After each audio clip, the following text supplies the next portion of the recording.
Hey folks, this is Jake Davis with an on-the-fly review for you. And today I'm talking about Black Phone 2, released last month, directed by Scott Derrickson, starring Ethan Hawke, Mason Thames, Malin McGraw, Jeremy Davis, and Demian Bichir. This is a sequel to the 2022 horror film based on the novel by Joe Hill. Now, I really liked the first film, the whole setup, if you don't know.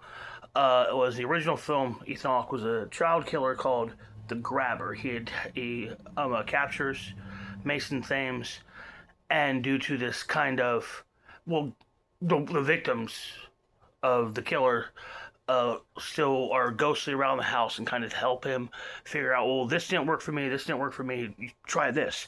And eventually it's enough, they figure out how to stop the Grabber together, or at the same time his little sister's kind of having these visions that are, call it as it is, these are God helping her try to find her brother. Now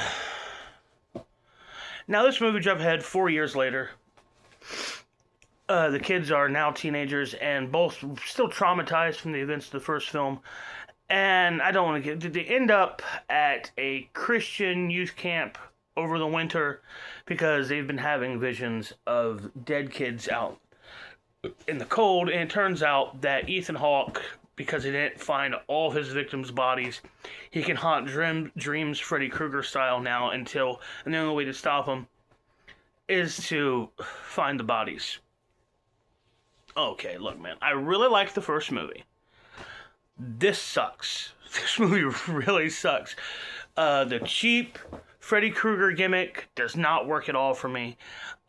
Barely, they come out, the whole thing just to bring back Ethan Hawke, and then Ethan Hawke is barely in the movie.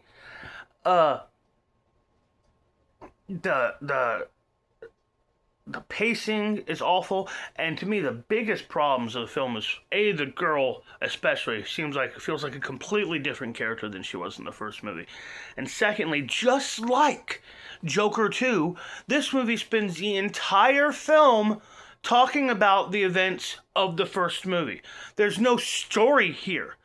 I mean, you can have yes, in a sequel, I do think it's important to have the fallout, the effects, the emotions, the weight, the living with what happened in the first film. That should be part of it, but that should be part of the first act. Then you get into this movie's story. But we never do that, really. And it's just, they had a cool idea for a setting. Somebody wanted to do a slasher at a summer camp, but in the cold. But there's no logical reason to do this.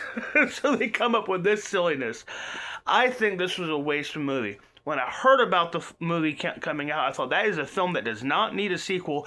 And then when I watch it, the sequel is completely and utterly unjustified. This is a waste of movie, a waste of talent, a waste of effort, a waste of a release date, a waste of budget. Make original films. More movies like Weapons and less unnecessary sequels like this. I'm Jake Davis, and I'll catch you on the fly. Oh, 1 star.